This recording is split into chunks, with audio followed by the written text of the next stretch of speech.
तो लास्ट में हम लोगों ने मास वाली स्ट्रिंग सीख लिया था और उसमें किस तरह से जब हम अपवर्ड डायरेक्शन मूव कराते थे या डाउनवर्ड डायरेक्शन मूव कराते थे तो किस तरह से टेंशन का फोर्स क्रिएट होता है वो हमने वैल्यू कैलकुलेट कर ली थी, है ना। इस टर्म पे क्या करते हैं, सेम क्वेश्चन में थोड़ा सा वेरिएशन लाते हैं। जैसे वहां पर हमने क्या किया था, मासलेस स्ट्रिंग ली थी, यहाँ पर मास वाली स्ट्रिंग लेते हैं और देखते हैं कैसे क्वेश्चन सॉल्व करना चाहिए। इस तरह से एक ब्लॉक लिया हमने 20 kg का, एक स्ट्रिंग ली जो मास वाली स्ट्रिंग है। इस स्ट्रिंग का मास यहां मैं लिख देता हूं, मास ऑफ द स्ट्रिंग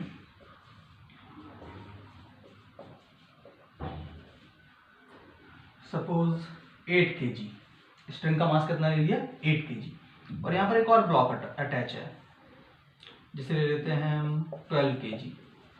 इस तरह से 20 kg का ब्लॉक, 12 kg का ब्लॉक और बीच में अटैच है एक स्ट्रिंग, जिस स्ट्रिंग का मास क्या है, 8 kg।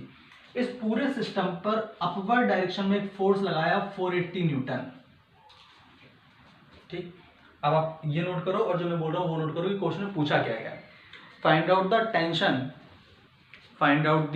Tension at the mid point of the string, है ना। अब मैं आपसे इस पॉइंट पे नहीं पूछ रहा, किसी भी मिड पॉइंट पे पूछ रहा हूं। तो देखो कैसे सॉल्व करना चाहिए क्वेश्चन, बहुत आसान है। अच्छा अगर सर मिड पॉइंट की जगह किसी और पे पूछ लेता तो क्या करते, जब ये क्वेश्चन कर लोगे ना तो अपने आप फील आ जाएगा क्या करना चाहिए था, है ना।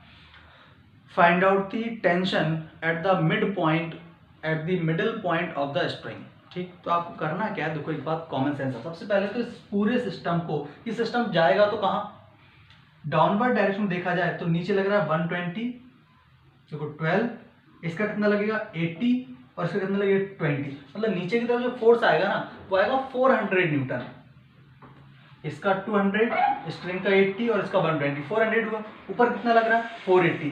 तो क्या आप इस सिस्टम का एक्सेलरेशन निकाल सकते हो, बहुत इजीली आप इस सिस्टम का एक्सेलरेशन निकाल सकते हो। कैसे लिखोगे, 480 minus 400 is equal to 40 into a. तो acceleration a is equal to कितना हो जाएगा, 80/40 मतलब 2 मीटर पर सेकेंड स्क्वायर। ये इसका एक्सेलरेशन आ गया।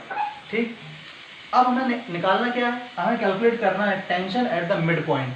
तो जो इसका फ्री बॉडी डायग्राम होगा किसका, सिस्टम का, ये आपका हो गया 12 kg और आपको टेंशन कहाँ निकालनी है, इसके मिडिल पॉइंट पर, ऐसे। तो सोचो सिस्टम कहाँ जा रहा है, ऊपर। इस पॉइंट पे टेंशन का डायरेक्शन फील करें आप, क्या इस पॉइंट पे टेंशन का डायरेक्शन ऐसे होगा, टी। ठीक है, आधी स्ट्रिंग इस पॉइंट मिड पॉइंट पे टेंशन पूछा है तो उतने लेंथ के स्ट्रिंग का कुछ तो वेट होगा। सोचो पूरे का वेट कितना है 8 kg, तो आधे का कितना होगा यार 4 kg होगा। इसमें क्या सोचना है इतना। अच्छा मैं आपसे 1/4 का पूछता कि 1/4 स्ट्रिंग का मास बताओ, तो नहीं बता पाते, बता देते ऑब्वियसली 2 kg आएगा। ठीक, ओके। ये सिस्टम जा कहाँ रहा है, ये भी ऊपर ही जाएगा। कितने एक्सेलरेशन, जितने से सिस्टम जा रहा था 2 मीटर पर सेकंड स्क्वायर, इसमें कोई परेशानी। इस पर न्यूटन की इक्वेशन लगाओ, क्या लिखोगे आप, सिंपल लिखोगे T माइनस नीचे कितना फोर्स 12 और 4, इसका कितना 120 और इसका कितना 40 इज इक्वल टू नेट मास कितना है 16 इंटू 2, तो T इज इक्वल टू कितना हो जाएगा 192 न्यूटन। आंसर। अब बताओ इसमें कौन सा टफ कॉल है कि अगर मास वाली स्ट्रिंग हो तो कैसे टेंशन कैलकुलेट करेंगे। कुछ नहीं, अगर मास वाली हो तो उसका मास कंसीडर कर लेंगे ना, लाइक दिस। ठीक है, चलो आई होप आपको समझ में आ गया होगा। मास वाली स्ट्रिंग से डरने की बिल्कुल जरूरत नहीं है, नोट करो बहुत ही सिंपल होती है।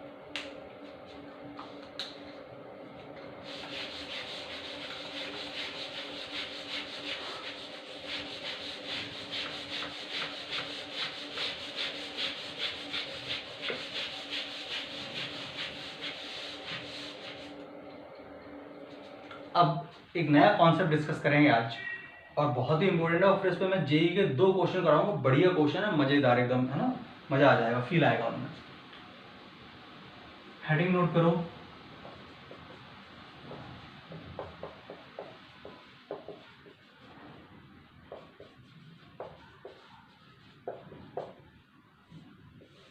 Equilibrium problem.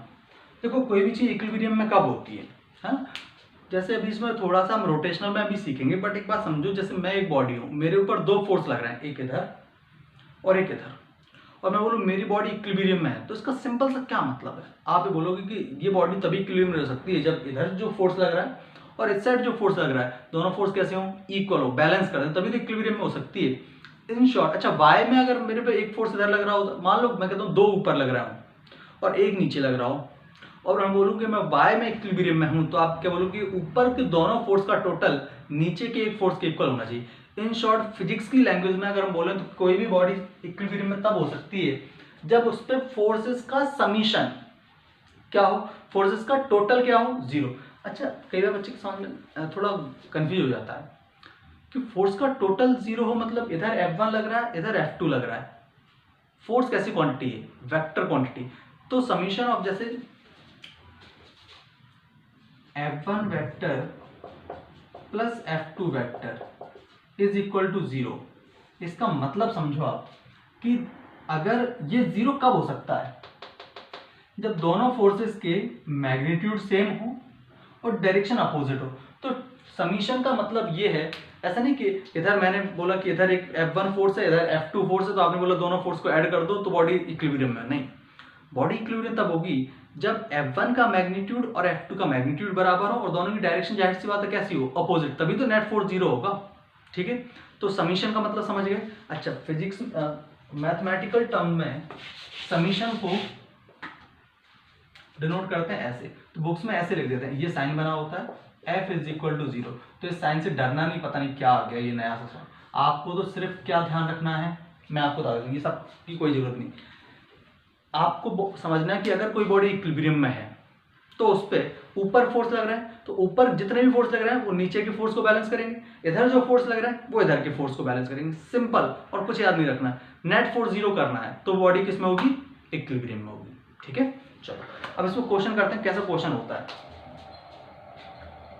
बस कॉन्सेप्ट इतना ही है, उसमें कुछ भी नहीं है।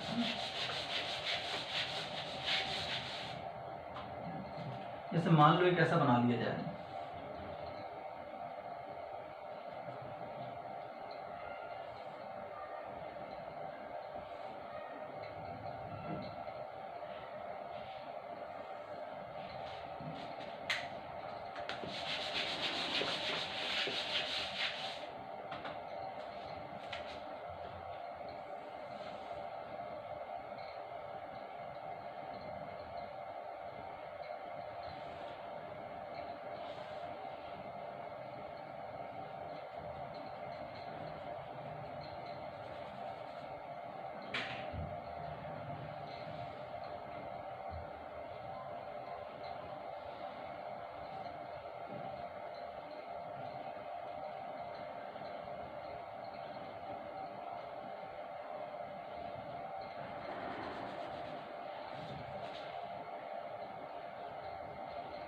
इस तरह से ये एक स्फीयर है जिसका रेडियस,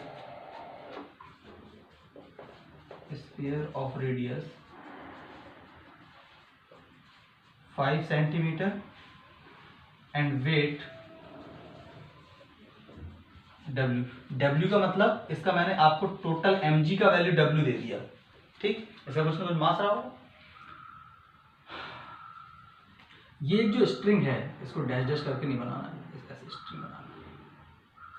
आपको इस स्ट्रिंग में टेंशन फाइंड करना है, तो आप क्वेश्चन नोट करो, बढ़िया क्वेश्चन है फाइंड। अच्छा ये वाला स्फीयर क्या, इस दीवार, ये अपनी दीवार होगी, वॉल होगी, ये स्फीयर इस दीवार पे फोर्स लगा रहा होगा। हाँ, आपको क्या समझाते हैं, जब भी दो बॉडी कांटेक्ट करती हैं तो उनके बीच नॉर्मल रिएक्शन आता है, और नॉर्मल रिएक्शन का डायरेक्शन हमेशा कहाँ होता है, कांटेक्ट सरफेस के परपेंडिकुलर। तो अगर हम इस स्फीयर पर ध्यान से देखो, इस स्फीयर का जो सेंटर होगा ना, उस पर आप फोर्स बनाओगे तो देखो कौन कौन से फोर्स लगेगी। ये स्फीयर का सेंटर हो गया, इधर लगेगा N। ये N क्या चीज है पहले ही समझो, this is the force applied by the wall at the sphere.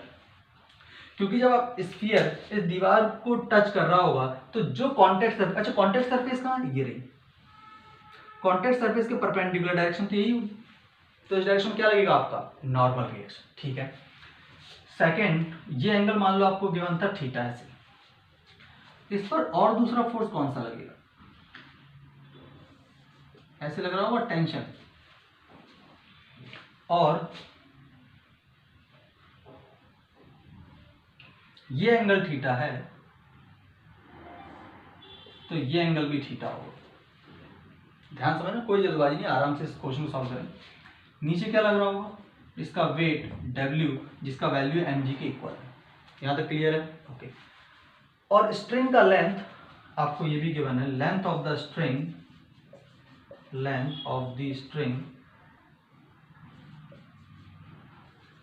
Is equal to 13 centimetre. कौन क्या क्या गिवन है? तीन चीजें गिवन थी। लेंथ ऑफ द स्ट्रिंग, ये जो स्ट्रिंग का लेंथ है ना यहां से यहां तक, ये आपको गिवन है 8 सेंटीमीटर, 13 नहीं 8 सेंटीमीटर।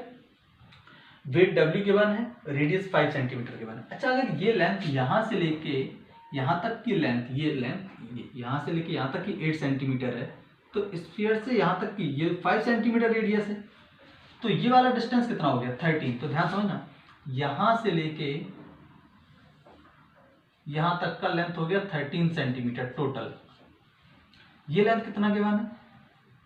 ये तो रेडियस है, तो 5 सेंटीमीटर हो गई। तो सोचो, ये वाला लेंथ इजीली कैलकुलेट किया जा सकता है। ये वाला लेंथ कितना हो जाएगा? पाइथागोरस थ्योरम अप्लाई कर दो तो क्या हो जाएगा? 13 का स्क्वायर इज इक्वल टू, इसे आपने कुछ नाम दे दिया, OP नाम दे दो,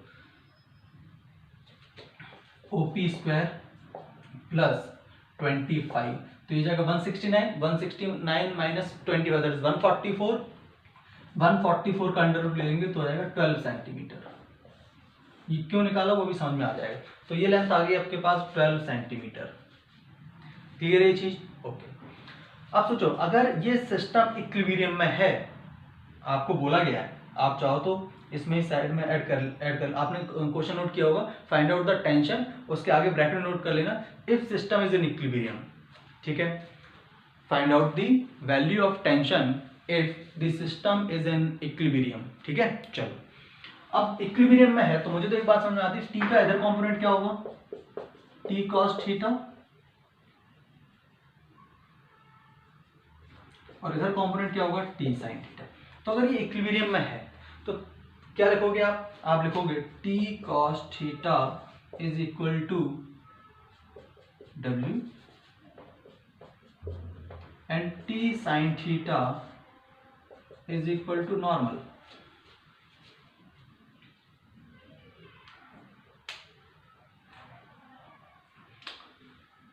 इसमें कोई दिक्कत, ये चीज़ आपको समझ में आनी चाहिए कि किस तरह से हम चीज़ों को बैलेंस करेंगे। ठीक, तो T sine theta is equal to क्या आ जाएगा? Normal, and T cos theta is equal to क्या हो जाएगा? W। ठीक, अब यहां पर अपने को चाहिए क्या? टेंशन का वैल्यू चाहिए। तो ये इक्वेशन बना दो, इक्वेशन की जरूरत पड़ेगी नहीं, पर ठीक है। इस ट्राइंगल में कॉस थीटा का वैल्यू बताओ। इसे इक्वेशन 1 बना दो और इसे इक्वेशन सेकंड बना दो। 1 मैंने एक्स्ट्रा बना दी, वैसे उसकी जरूरत नहीं। इस ट्राइंगल में कॉस थीटा का वैल्यू बताओ। तो cos theta is equal to क्या हो जाएगा? Cos theta is equal to हो जाएगा बेस अपॉन हाइपोटेन्यूज। बेस कितना हो गया? 12, हाइपोटेन्यूज कितनी होगी? 13। ठीक है, तो हमारा टेंशन इज इक्वल टू क्या था? T into 12/13 is equal to W। तो टेंशन क्या हो जाएगा? 13W/12 Newton answer. ठीक है, अगर n की टर्म्स में, अब बचेगा सर इस इक्वेशन का क्या काम है? अगर मान लो नॉर्मल की टर्म्स में आंसर गिवन होता तो फिर क्या यूज करते हैं आप? ये वाली इक्वेशन या ऊपर वाली इक्वेशन? ऊपर वाली इक्वेशन। ठीक है, चलो स्क्रीन स्टॉप करके नोट करो, फिर अगला क्वेश्चन करते हैं।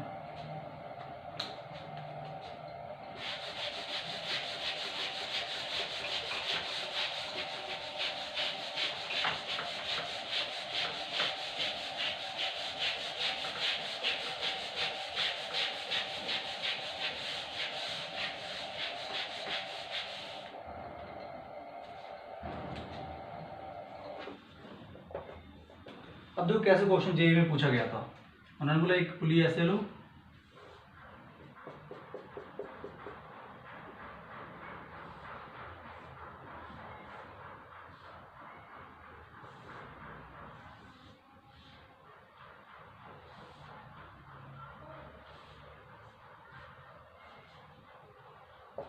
स्मॉल एम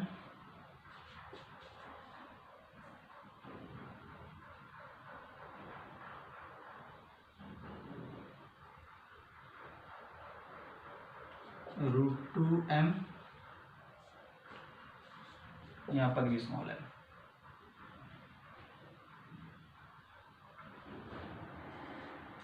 ये एंगल थीटा, ये भी सारे स्मॉल एम है, ये भी स्मॉल एम।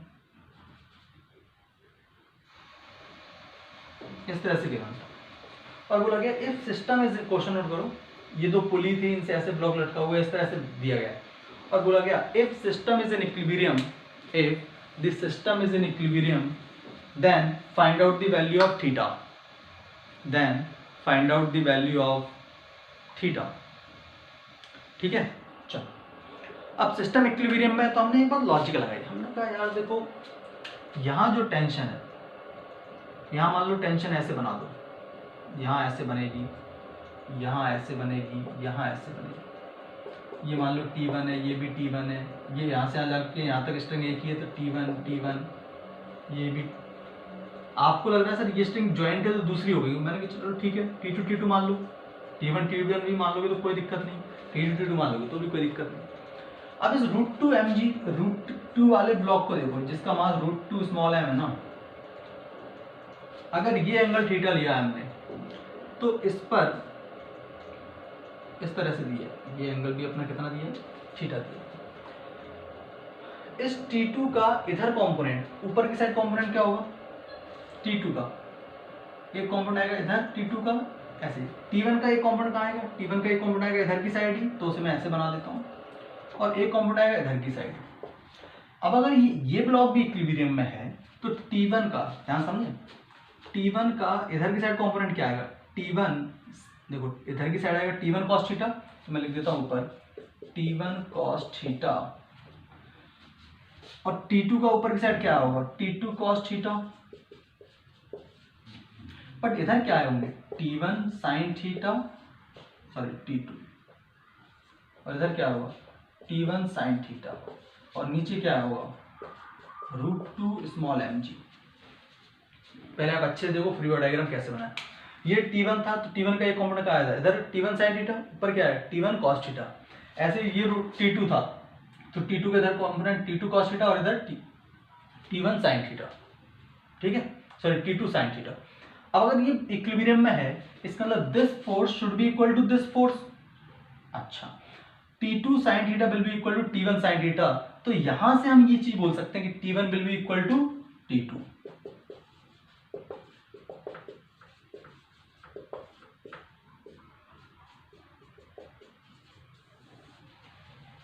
कोई परेशानी इसमें, ओके।